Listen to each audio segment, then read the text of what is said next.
In today's video, I'm going to teach you how to find your security token in Salesforce. If you're working with Salesforce, knowing how to locate your security token is essential, especially when you need to connect external applications or perform API integrations. Let's dive into the process, which is straightforward and won't take much of your time. First, you'll need to log into your Salesforce account. Once you're in, navigate to the top right corner where you see your avatar. Click on it and a drop-down menu will appear. From this menu, choose Settings. This is where you can find many options related to your personal profile and preferences within Salesforce.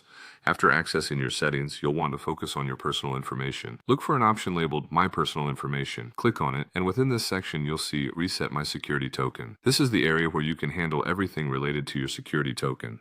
Now, it's time to take the crucial step. Click on Reset Security Token. As soon as you do this, Salesforce will automatically generate a new security token and send it to the email address registered with your Salesforce account.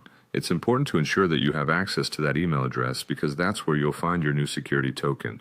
Once you receive the email from Salesforce, you'll see your new security token included.